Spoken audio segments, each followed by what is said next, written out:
Bloomberg Audio Studios. Podcasts, radio, news. You're listening to Bloomberg Businessweek with Massar and Tim Stenovec on Bloomberg Radio. Hey, for a few years before the pandemic, it looked, at least to a lot of people, that Chinese tech companies were pretty much unstoppable. You remember this, Carol, right? I certainly do. Okay, so back in 2017, for example, Tencent shot past what was then Facebook to become the fifth largest publicly held company. In 2020, China was second to the U.S. in terms of the number of unicorns, those, private companies worth $1 billion. Of the world's top 10 unicorns in 2020, 6 of them came from China. 4 Chinese companies topped the chart. All of this that I just read coming from the introduction to the new book, Highwire, How China Regulates Big Tech and Governs Its Economy, the book by Angela Zhang, a professor of law at the University of Hong Kong. Professor Zhang joins us now from Washington, D.C. Professor, good to have you with us this afternoon. How are you? I'm doing great. Hi, Carol and Tim. Hi. Hi. This is a great topic because we talk about it a lot and just about investing in China and whether or not it is indeed investable right now. But I want to back up a little bit. How did we get to the point where Chinese tech companies, both public and private, seemed unstoppable? And then suddenly, in the midst of the pandemic, there was this crackdown. What happened? Well, I see the watershed moment was Ant Group's IPO suspension. And a couple of weeks before, a couple of weeks before the suspension, Jack Ma made this highly controversial speech in the financial summit in Shanghai, as you may recall. And that really spooked the financial regulators, who eventually, waged a regulatory war against Ant, and which caused the collapse of its IPO and also marked the beginning of an unprecedented crackdown that spread like wildfire, affecting every sector of China's internet industry. Can you talk about competing forces for motivations here? Because it would seem to be in the best interest of leadership of a country to have a thriving tech sector and to have a thriving economy here. What happened? Well, of course, right. For a really long time, that was the main policy agenda of the Chinese Communist Party, and they introduced this Internet Plus initiative and have been very supportive of the development of the consumer tech businesses. And back then, we have this very vibrant entrepreneurial environment. But what happened is that starting in 2020, when Ant was preparing for IPO, this firm trying to identify itself not as a fintech business, but rather as a tech firm. So it even changed its name from Ant Financial to Ant Group to avoid being identified as a financial institution so that it can gain a much higher valuation. And in fact, 4 times as much valuation as we have got. It would have gotten as a financial institution. And that really worries China's financial regulator, particularly the People's Bank of China, the PBOC. And particularly, Ant got a really, really high valuation in the end. It was $320 billion US dollars. And that's even higher than JP Morgan, the then largest bank at that time. Well, so that really worried the regulator. Professor Zhang, one thing I wonder is how, your book is about how China regulates big technology. And I do wonder, in a time where I look at U.S.-China relations are very strained, especially when it comes to, it feels like, technology and company know-how between the two nations. Having said that, what you are seeing in terms of the regulatory environment for China, or what China has for its big tech companies, will that ultimately hold them back and stymie them? And maybe I don't know, does the U.S. not have to be so concerned about where China is going, especially when it comes to high tech? You're right. In the aftermath of the crackdown, we see that, the tech sector has suffered a lot, right? They lost over $1 trillion of market cap during the crackdown. And a lot of these tech firms are laying off, conducting massive layoff. They would not be as competitive as they would have been were it not be a massive crackdown. However, I mean, I still think that these companies are fiercely competitive. As you can see, Biden was able to foster, a really successful company like TikTok, right? I mean, in the first place. So I still think that these are, serious rivals to U.S. Consumer tech businesses. But you are definitely right that what the government did had undermined its power. Well, it's interesting too. On a day where we talked to our Mark Gurman about how was it 1 in 7 iPhones, the lower end iPhones are now being made in India, and how Apple is diversifying, where it's making items. And I understand that China wants to be playing, certainly from a technology bent, on a higher level, if you will, right? They don't want to be the manufacturer to the world. But as they start to see some of those coveted global technology companies maybe look to diversify, does that have China concerned? Should they be concerned? And is it a result of all the policy? Well, I think that diversification has less to do with the domestic regulatory policy, but more to do with the deteriorated geopolitical environment. And so, but at the same time, the very intense regulatory crackdown wasn't helping Chinese tech firms and hurt their competitiveness. But U.S. firms do what they need to do to diversify their portfolio, and especially if not just U.S. large tech businesses, but also U.S. investors who used to be the major investors in the Chinese consumer tech businesses, and now they are retreating from the Chinese tech sectors, partly also because they really don't like the regulatory regime. They think that it's too arbitrary.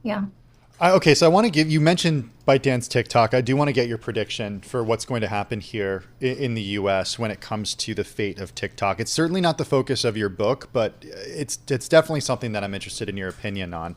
I mean, what do you think happens here? Well, I think the book is still relevant to the TikTok story because TikTok is owned by ByteDance, a Chinese company, despite the fact that TikTok says we are not a Chinese company, but it has this Chinese link, right? I mean, so how China regulates ByteDance will have implications for TikTok's businesses, just like when the U.S. introduced this bill says, TikTok, you can either divest yourself or, disappear from the U.S. market.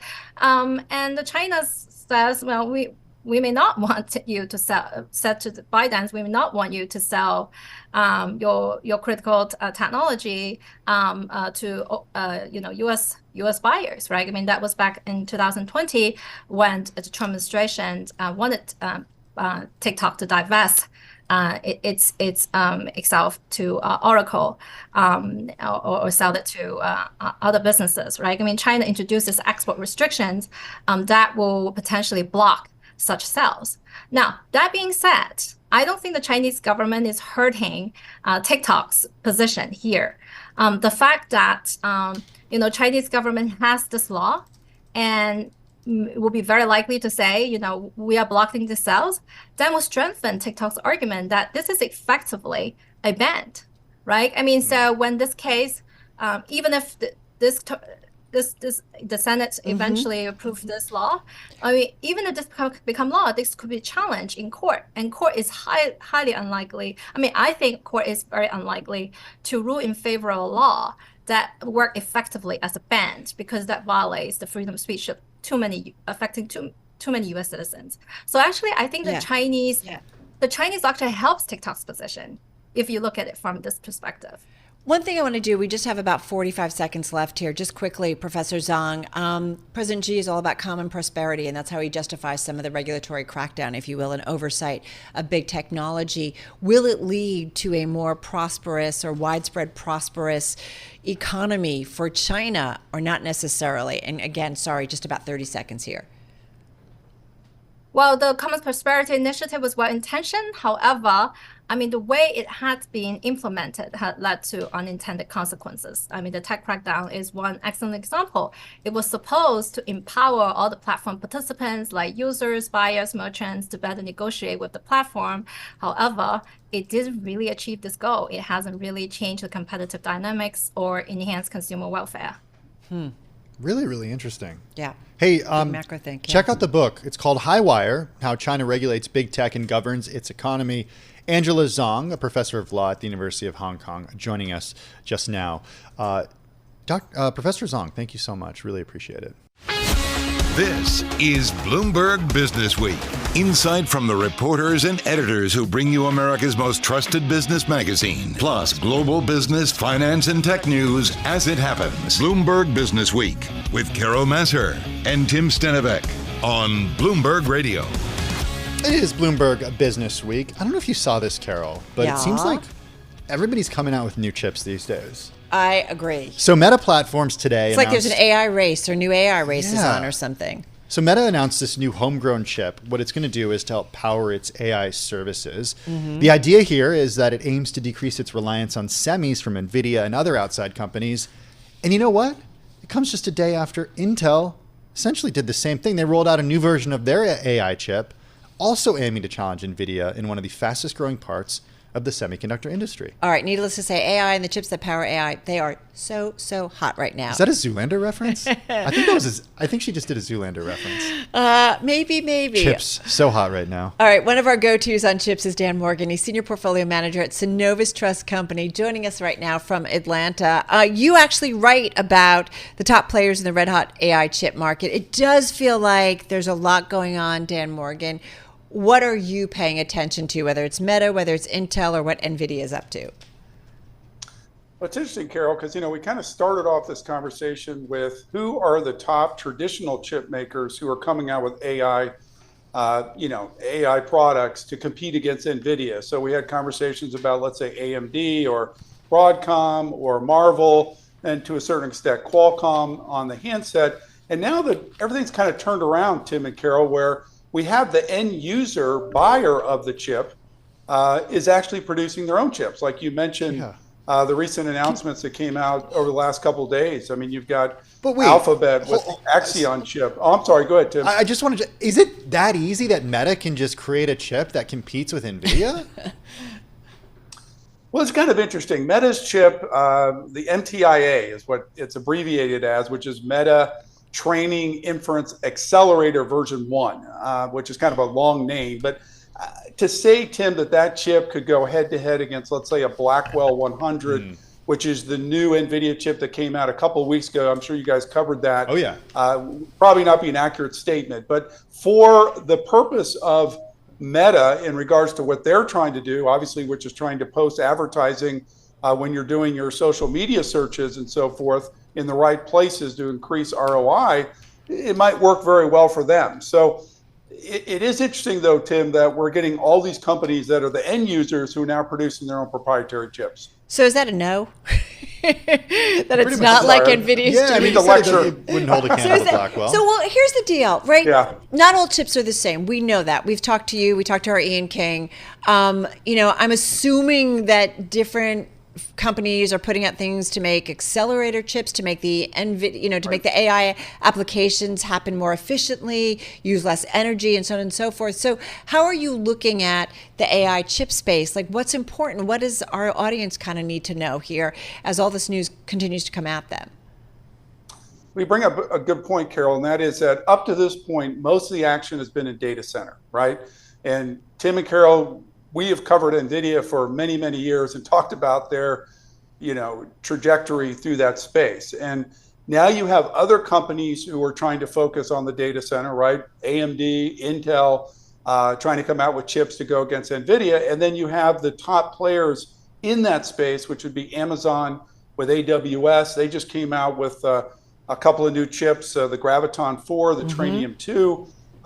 Then we also have, believe it or not, Microsoft, which is the head of operating systems, has come out with their own chips also in that space for Acer. So it's interesting, Carol, because you have the proprietary companies developing chips specific to, for example, Amazon for AWS, and you have, let's say, Microsoft with Acer, but they are still focused in the data center. And that still seems to be the hot spot in terms of profits and so forth, and where a lot of the action is right now. Not to take away from, for example, what Meta or maybe Alphabet is doing, but so far the hot spot for investors has been definitely in the data center. Hey, Dan, what would you say to someone? I want to switch gears a little bit and talk about investment opportunities because you watch the space really closely. What would you say to somebody who said, oh, you know what?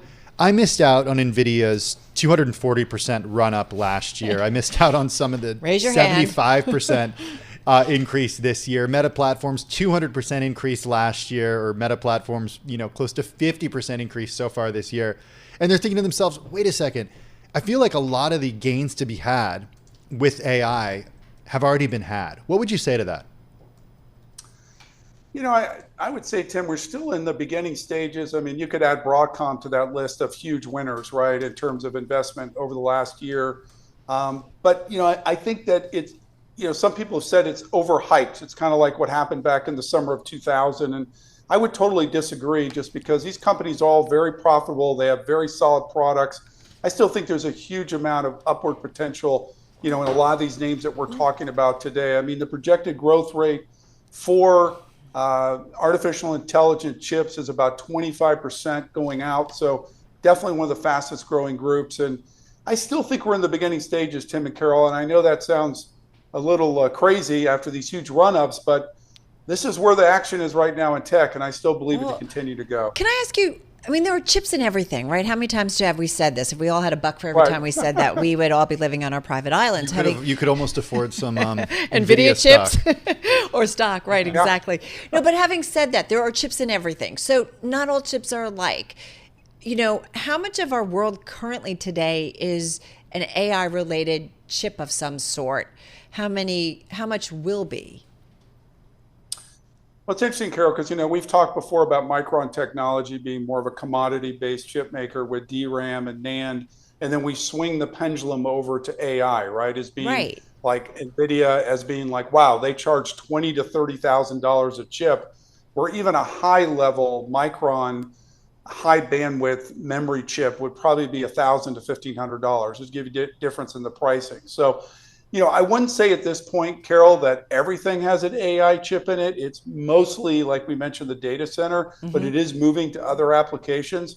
But again, it's a sector that is still in its infancy stages in terms of, like you just mentioned, is it going to end up that we have an AI chip in our washing machines that we do our laundry in? I wouldn't be surprised if we don't, and we're getting there. I can't even connect my washing machine to the internet. But that's your point. Like, is there a way that I don't know. Do you anticipate, someone who understands this industry, that there will be an AI chip in everything? Is that where we're going? Yeah, I don't know if you could say, but pretty close, especially in terms of the, you look at the driverless vehicles. That's a huge AI option, opening for them. You look at mobile phones. I mean, Apple hasn't done that much in that space. We have Qualcomm has a chip that they have introduced in terms of the AI 100, but that's a huge open frontier, right?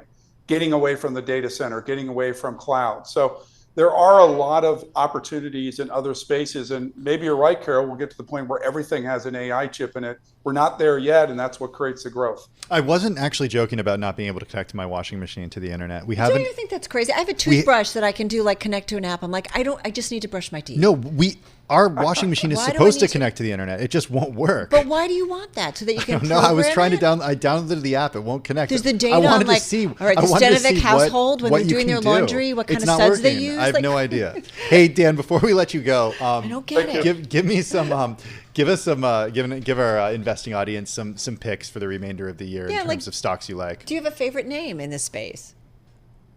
Well, I mean, tech, it's hard not to like, an NVIDIA. I mean, these are names that are currently on our buy list. Broadcom is another AI play. Qualcomm is interesting, just as I mentioned before, as a play on the actual CDMA-based phones, of course, Android-based opposed to Apple.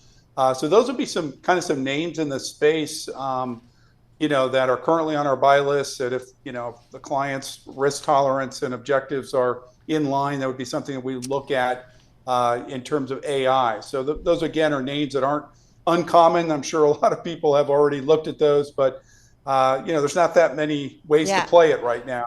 And those are probably the top plays. Hey, 20 seconds. Are you buying Microsoft, Alphabet, or Meta because of its chips? Real quickly. Microsoft looks really good coming into this upcoming report in about 2 weeks, Carol, and so does Meta in terms of ability to blow numbers. So even beyond the Gen AI focus, which we'll hear about on the conference call, I think there's other things that are working really strong for those companies. Yeah. Dan Morgan, great report. Great to chat with you. Dan Morgan of Synovus. Thanks.